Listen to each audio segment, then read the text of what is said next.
Welcome to the What's Happening Birmingham video podcast.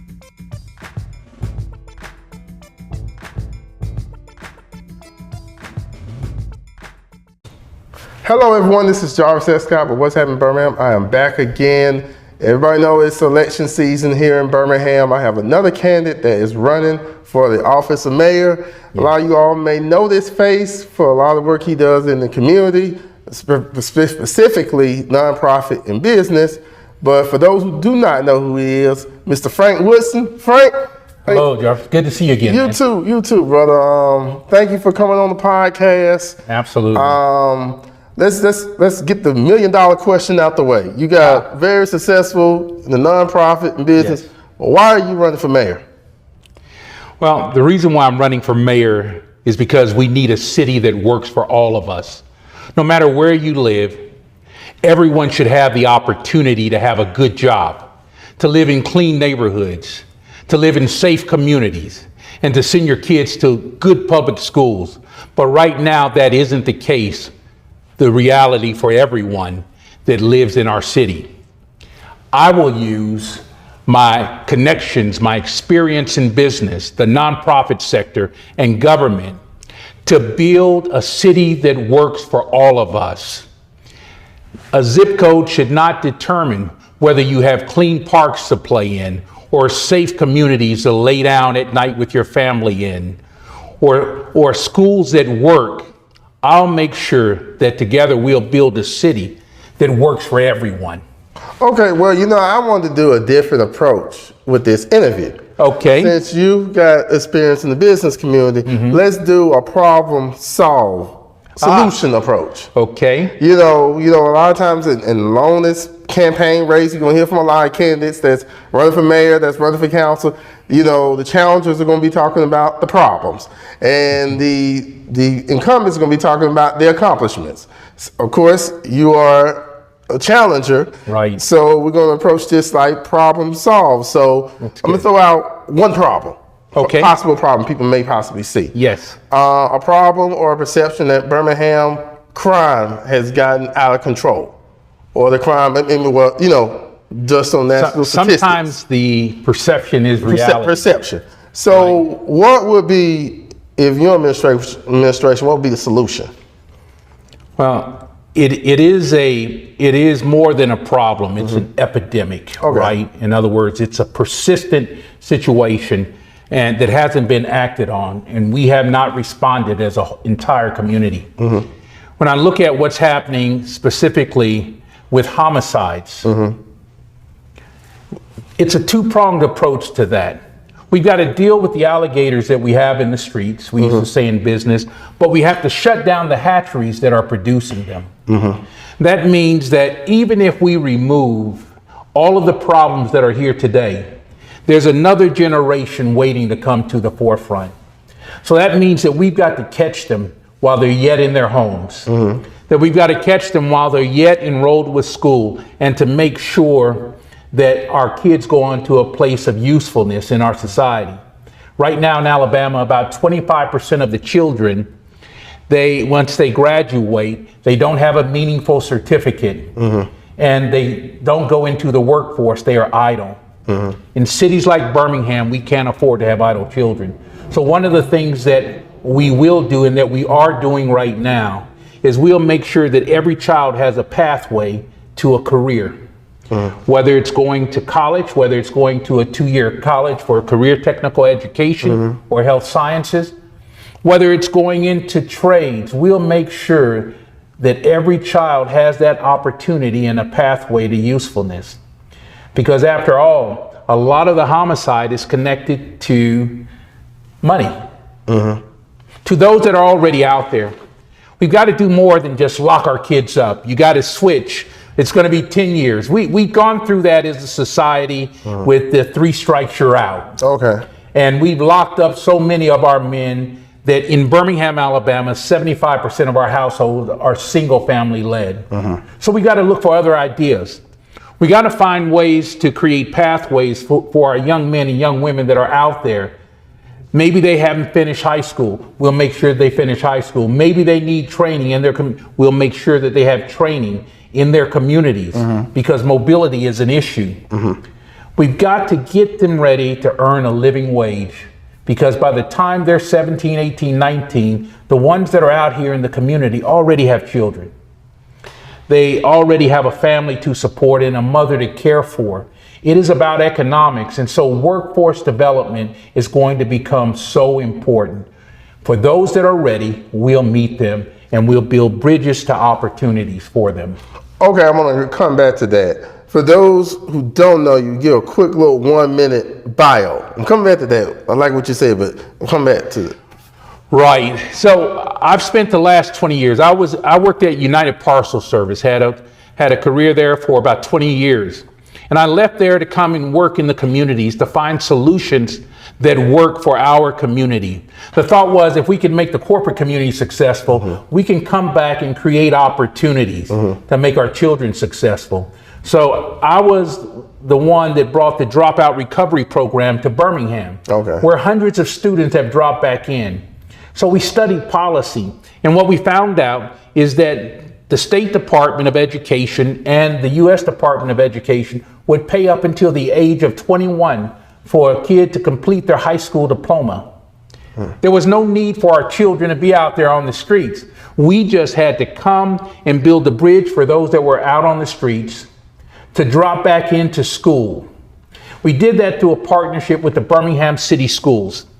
And we put our kids that didn't do well in the schools in community-based sites across the city. And many of them only needed a credit hour. Oh, wow. They only needed one part of the exit exam. Or maybe they needed 3 or 4 credit hours.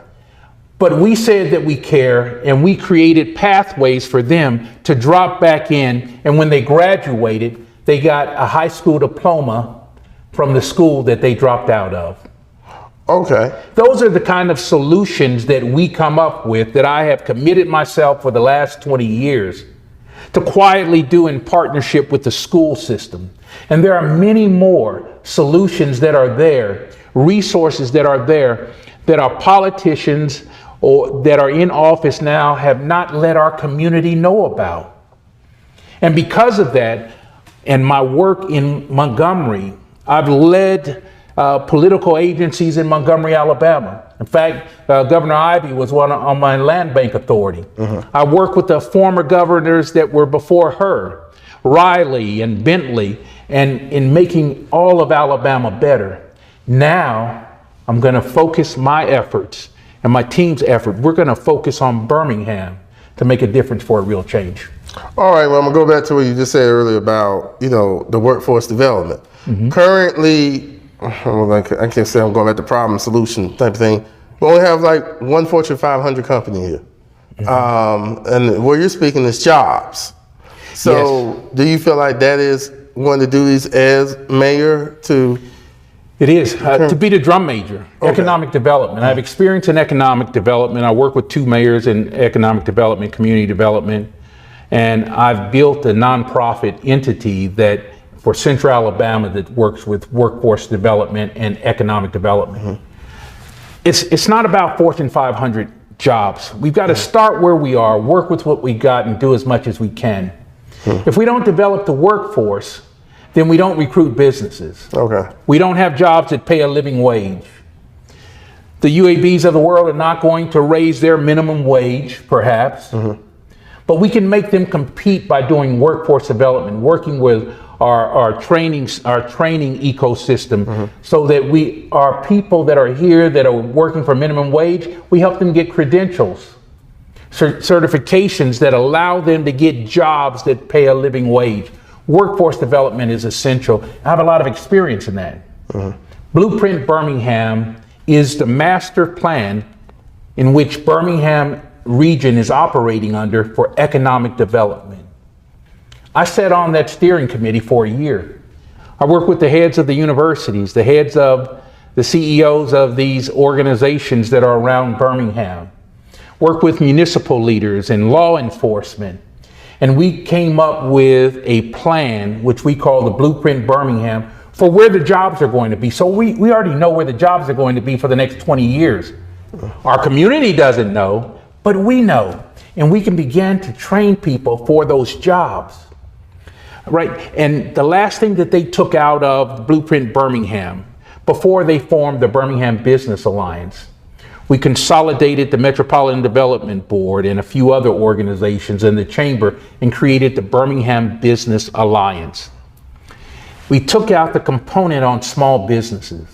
And small businesses for urban and rural communities are super important because those are the ones that hire our families locally so that parents can stay in the community close to the schools to support their children and the like. I've worked in economic development across the state. Workforce development is essential for that because the people that are living in the heart of our city will not always be able to drive out to other cities to get jobs. We've got to recruit businesses here. We've got to grow our ecosystem. Okay, I like how you said something about roads. Now I'm going to present you with another problem, and you give me what you feel would be the possible solution. Well, I'm a solutionist now. I am a solutionist. Now, but before you get to that job, I got to crank my car up and get on the roads. While I'm passing the roads, I possibly may get, if there's a pothole, I might get a flat.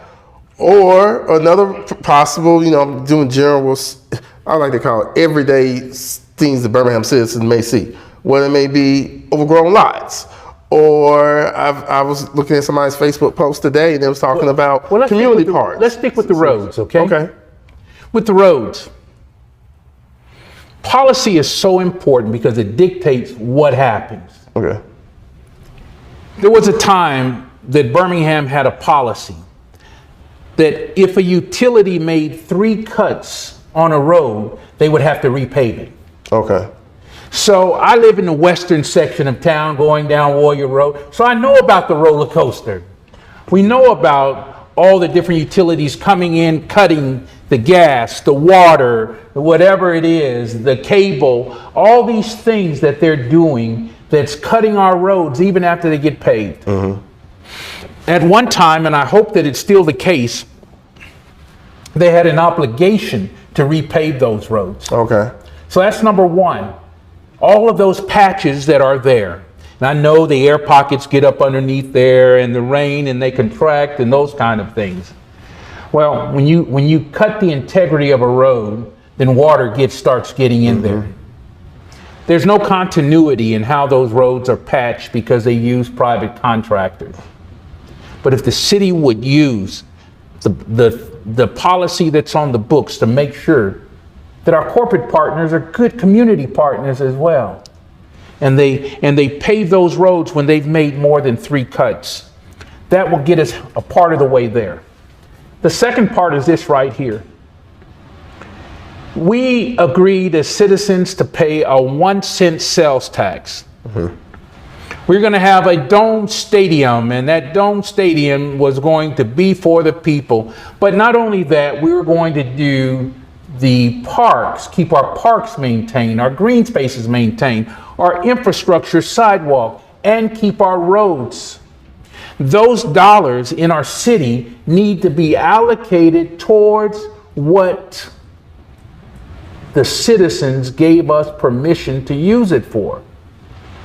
And all too often that's not happening. So the solution is to track those dollars and make sure that we're using those dollars not as a slush fund for everything else, but for what we purpose those dollars for. And that's not happening right now. The solution is just do what we said we were going to do. So that's the roadways. And you were asking about the lots and the parks. Our park system was designed by the same 2 brothers that designed the park in New York. What is that? Grand Station? No, not Grand Station. Yeah, so the park that's in New York, Grand Central Park. Grand Central Park, yeah. We had a park system to be envious of. Now, all of a sudden, I hear that the city council wants to have a meeting to reclassify the parks.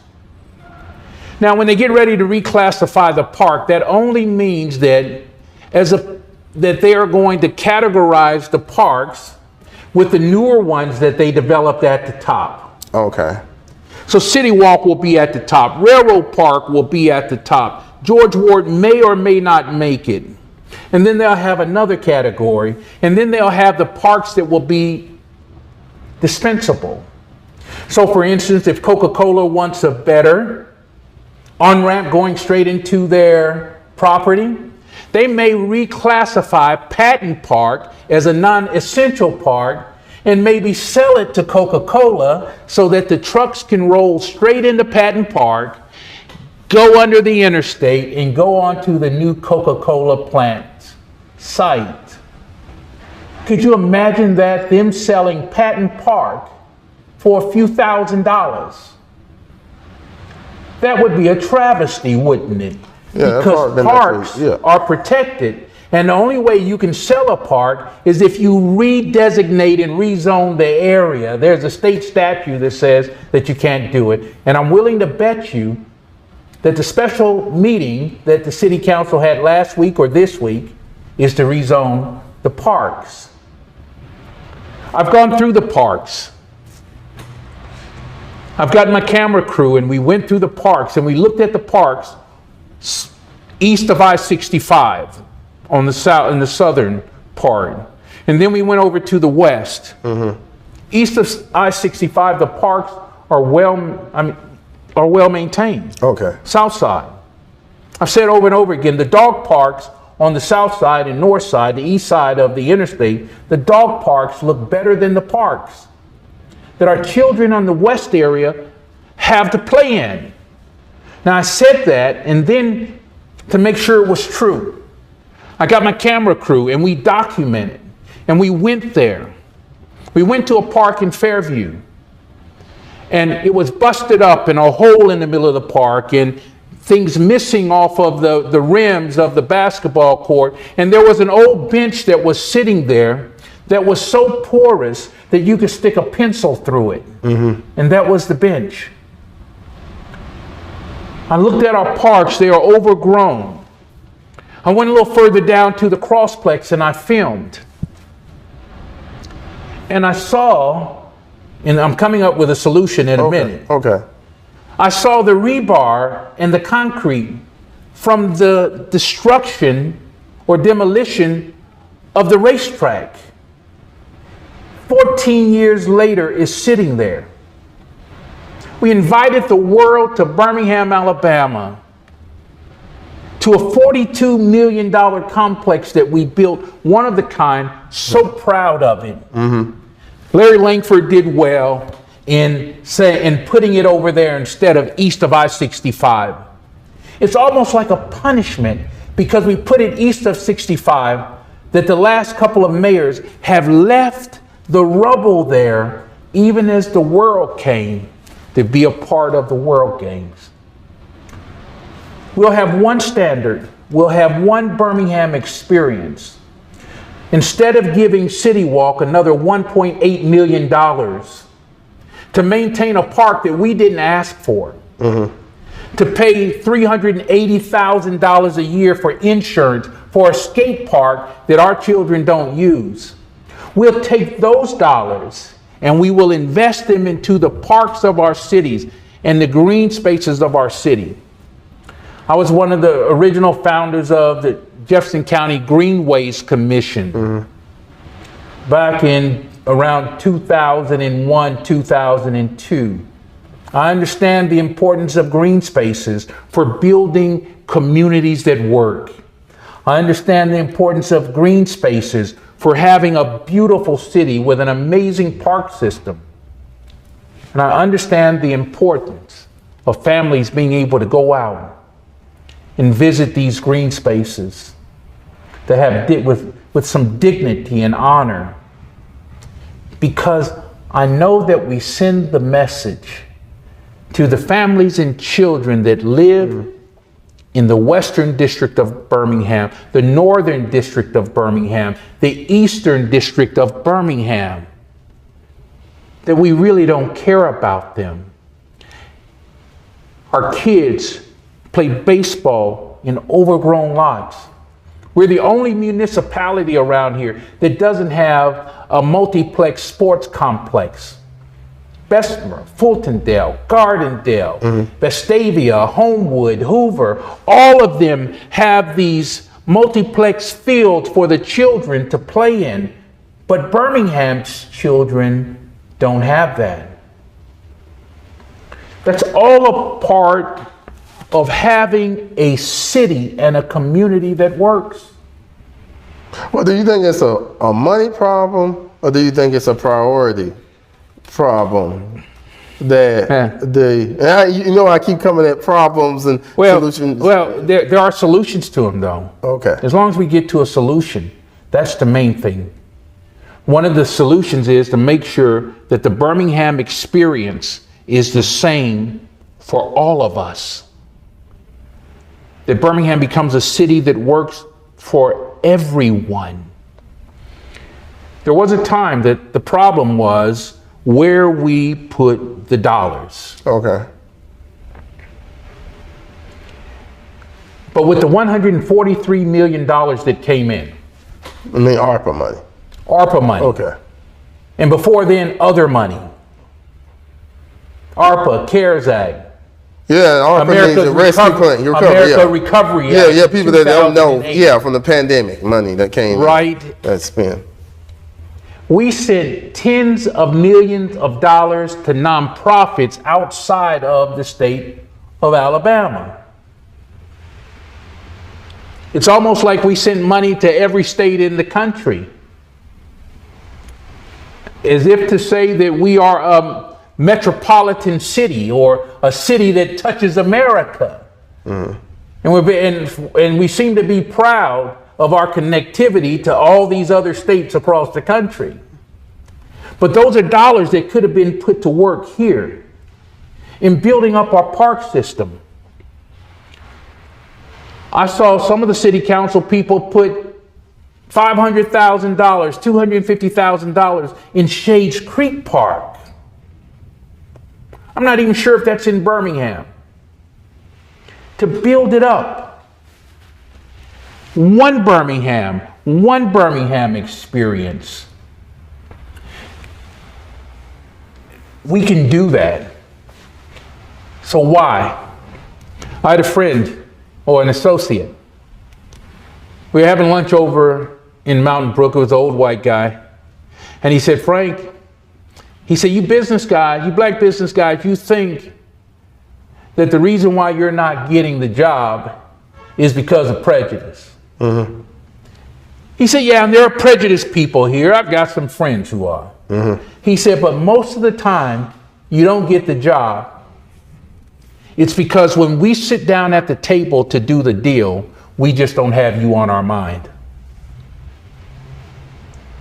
Part of the problem is that when people in decision-making places sit down at the table to do the deal, they just don't have West Birmingham, North Birmingham, and East Birmingham on their mind.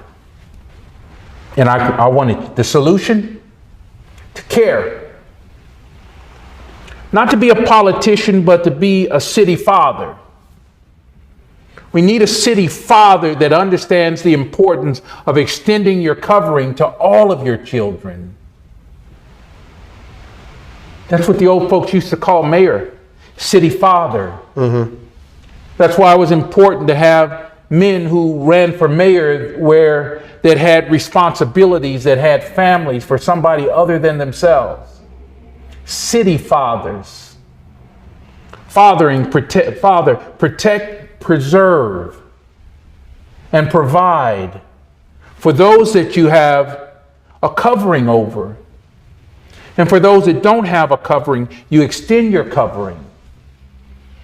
A father has made a decision that he will give his life for his family. That's why we're tired after Disney World vacation. Yeah. That's nothing but security patrol. That's all that is. We come home tired. Go ahead. No. I like what you're saying, but while you was saying that, you were saying like a city father. Yes, sir. Well, I want to point out one of your children, and let's talk about as far as 99 neighborhoods. let's talk about specifically Inslee, downtown Inslee. There's been discussion over the years, where we're here now, that renovation was supposed to be done on Pacific Building or buildings. So this is economic development. Okay. Okay. As a city father, you have a responsibility for developing the Inslee Business District, which is to the right of the 20th Street of the Avenue I exit, and in the Inslee Shopping District, which is to the left, which takes you to the Crossplex. When you go to the right to downtown Inslee, it has been depopulated of city services. It was misclassified in one of the most egregious ways of not being an area needing redevelopment. Okay. They said it wasn't a Brownsfield. And they said that it wasn't deserving of tax credits for redevelopment, although they've got all of these vacant city buildings, municipal buildings and the like. You pull city services out of that area. When you begin to pull city services out of an area, then what happens is that the lots begin to overgrow, the streets begin to overgrow. Oftentimes, even the city-owned buildings are overgrowing. And in the middle of that town was a building that was, some 9 stories tall. Yeah. That they've spent $12 to $15 million on. And what they said they were going to do was not tear it down, but deconstruct it to take off the top floors. And then it would be a 5 or 6 story building. And then, they had people that would repopulate it, and the city would put departments in there and all of that. Yeah, I heard even putting a police department over there, like a substation or something. Well, there was one there. That's where the West Precinct was. They pulled it out of there, but they would put a substation there. And now all of a sudden we look up and they just tear it completely down. And then they leave it there. 4 years ago, before the last election, they had people over there in hats and shovels. Hard hats, yeah. Right? Saying, we're about to do a wonderful thing, and they've spent 12 million, but no building. It's election time again, 4 years later. I just had to look in the newspaper and see, were they doing this same thing again the last time before the election? And sure enough, 4 years almost to the day prior to the last election, they've got more activity saying, oh, we're about to give this person $6 million now to actually construct the building. But it never happened. Well, I'm glad you bring that up because, I was at a recent chamber meeting and we had the guy that was there. He was over at ALDOT and he was talking about construction on the highways. Yeah. And he was saying, well, if the contractor does not complete it by this time, he's fined $1 million per day. Was there ever, and you can fact check this, you all feel free to fact check, was there ever put on the contractor? Well, let me say this right here. The question is always, how did they get paid if they didn't complete the work? Okay. Right? Now here comes the next one. Things just don't happen. 5 Points West. The Crossplex Village, it was going to be a grand place. We had restaurants. You remember when Councilman Hoyt was here? We had restaurants and all these people that are signed up that come to the Crossplex. So economic development, I understand. When you're not putting grocery stores in East Birmingham and they have the rooftops, that's a problem. That's a lack of intentionality. Here's what killed the 5 Points West Crossplex development. Okay. All the steakhouses and barbecue places and all of those things. They had, in the heart of the development, they had an amphitheater. And so you had an anchor just like a grocery store, the Crossplex, on these 36 acres or whatever it is. And then you have the amphitheater. So it's like a perfect mall for drive-through traffic. But you can only have one amphitheater in a city. Yeah, it's downtown now. So when they pulled the amphitheater commitment dollars and money out of here and placed it over here, then that broke the contractual agreement or implied agreement for all of the restaurants and other things that were planning to come to the 5 Points West Crossplex Village. In fact, immediately after they made that decision, even though Starbucks built the only community store in the state with a whole conference room where you can go in and meet, they put that store on the watch list because Birmingham had reneged on the deal. That meant if you were still going to get those restaurants to come, then you were going to have to pay more incentives to come and mitigate the potential for loss. Because the nature of the deal and the attraction of it being anchored by the arena were now gone. And the developer at that time had a hard time getting the incentives from the city to redevelop that area. And so all of the promises that were made are all null and void. And we have this big, beautiful area that hasn't been leveled out, that could have been a beautiful park, just sitting there. And our children are playing in the ruins of the grandstand of the old racetrack with rebar sticking out, rusted, 3 and 4 feet high, and juice cups and potato chip bags letting us know the kids are there. Any of them could have been impaled on those things. And it's gone. But then I asked myself the question, 4 years ago, what happened? 4 years ago, just like downtown Inslee, there was a groundbreaking. Yeah, hard hats and everything. But hard hats and everything. Yeah. And nothing happened 4 years later. Now they come up with a family fun center. And there's another shovel and groundbreaking, but nothing's been built. And when I look on the city council agenda for the project, it has $15 million for the Family Life Center. Yeah. Right? Now, Family Life Center is a church kind of deal. Yeah, that's what I think. It makes it seem like it was a church drawing that was taken from one of those Atlanta churches and brought over here and put off as a Family Life Center. It's a 20,000 square foot building, so I went to an architect. Okay. 20,000 square foot building. Let me tell you what it's going to have. It's going to have a jump park. It's going to have a bowling alley, right? It's going to have I think it's a skating rink. Mm-hmm. It's going to have an e-game thing and a food court. Oh, wow. Okay. 20,000 square feet. The average, no. Yeah, so bowling alley, jump park, skating rink. The average bowling alley, the average in America bowling alley requires about 32,000 square feet. All right. They got plenty of land out there.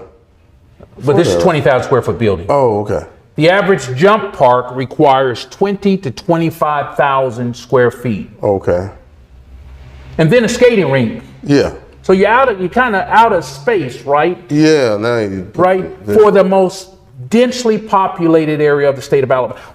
So what we need is leadership that understands what it takes to develop not just a 20,000 square foot building in a 42 acre space.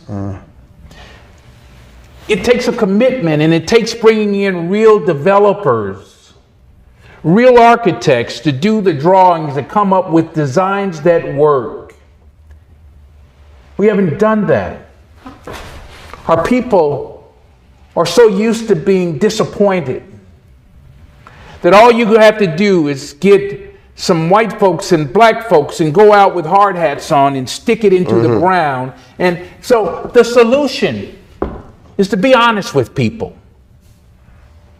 The solution is to get an economic development department that works to develop 42 acres. The solution is to have someone that cares about the businesses that did move over there, because during the World Games, they put up concrete barriers to keep the buses from going over to Starbucks and into J Wings and the other places, and the beauty shop that was there, even though all of those people staffed up, bought extra inventory because they were going to make money from the World Games. Even downtown where we are. I remember the assumption of that. The restaurants they had got. Well, even the restaurants here, they bust people through downtown Birmingham. Yeah. Listen, you've got to have a team of experienced economic developers, proven leaders. I'm a leader. I'm an established leader that has led leaders in Montgomery, in the Birmingham region. I've worked with more than 40 mayors in the Birmingham region. I've worked with FEMA, national folks, in how do we help communities recover after disaster. I have the experience of being able to bring the best and talented people, no matter what their age is. If they are 60 years old and can contribute, we want you. If you are 50 years old and contribute, we want you. If you are 28 years old and can contribute to building the best Birmingham for everyone, we want to partner with you. There's no statement that we want to make by who's on our team other than you pay our salaries, and when you ask us to do the job, you're never asking us to do you a favor.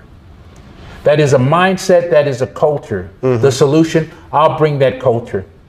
And when you walk into City Hall, you'll be treated as if you are the people that pay the bills, which you are. The customer that allows all of these folks to earn money. We just got to assemble the best and the brightest. Here's the other piece about green spaces, about our neighborhoods. Okay. And you mentioned that. Our senior citizens should be allowed to retire in place. There's actually a law for our seniors being able to retire in place. As you know, I was the chairman of the State Land Bank Authority. I was elected by the head of banking and the person over housing, Alabama. I was elected to be the co-chair initially, and Senator Roger Bedford, the chairman. On that committee was the head of the House, the Senate, and the Lieutenant Governor then, Governor Ivey. Okay. We worked together, the folks there. After 1 year, we had the big red sweep and Alabama went red, and I became the chairman. The land bank should be used in a way that helps to remove blight out of the communities. When you began using the land bank as a land trust and you're cherry picking the properties, then you stop the mission of removing blight out of the communities. In other words, all of these blighted properties, we should be taking them and making sure that they are remediated. And here's why. For every one house that you have on a block, for every one house you have on a block that is blighted, every house on both sides, the property value drops by $8,400. Oh, wow. Every house. On my block in Inslee, that's 24 houses times $8,400. That's how much value is coming out of that block. But more importantly, that's how much in ad valorem taxes are coming out of that block. Ad valorem taxes pay for street sanitation, police, fire, and education, more education dollars going in. And so when we allow these eyesores to happen, overgrown lots, then less money is going to our schools, less money is going towards policing, right? If we run it well, then we have the money to make our police officials the highest paid in the city and in the state. Well, I'll tell you this too, when you have a lot of blight and a lot of, not homes, that decreases population. It does. Which leads us, whether people say people didn't fill out the census, whatever the case may be. We're the fourth largest city in we're the third. We're headed to being the fourth, I think. Fourth, okay. Okay, we're getting closer. Yeah. Right? And it's real simple. If we use the land bank right, we'll make more first-time homeowners than at any time since the GI Bill. Birmingham has 10,000 vacant properties. And what they're allowing through the land bank is for people just to come in, get a property, and board it up. I went through Smithfield 48 hours ago. I did a video, and that thing's over 15,000 now, where they've burned down almost a quarter of the block because I'm out there talking to people. And the lady said, I'm so tired of coming out my front door and seeing these burned houses. I said, ma'am, I want to go see. And if you could imagine your neighbor's house across the street, 1, 2, 3, 4, burned down. Turn the corner, 1, 2, 3, 4, 5 houses burned down, and they're just sitting there and nobody cares. That's First Street. I drove over to Second Street. There were another 3 houses that were burned down. I talked to the people. They are afraid. 60 years later, 60 years ago, it was Birmingham. 60 years later, it's Birmingham. People are afraid that the fire's going to come and take their property and take their family while they sleep. Oh, wow. People are afraid. And maybe they're hoping that they depress the property value so they can do this new redevelopment and the carpetbaggers can come in and buy all these properties. Maybe they're hoping that people will become concerned about their parents who simply want to retire and finish life in the neighborhood that they've lived in. Or they'll just take it and just sell the house and just really don't get no value for it. Get nothing for it. Yeah. But they want to stay there. I made a decision. My campaign will give voice to the people in the creation of real solutions that make a real difference for a real change. Just in the nonprofit sector, very little money ever comes from Birmingham. We've built our nonprofit into the tens of millions in helping people across the state. Now it's time to be for Birmingham. I asked a question, like the story of the Good Samaritan. The first person walked by, the second person walked by, the third person stopped.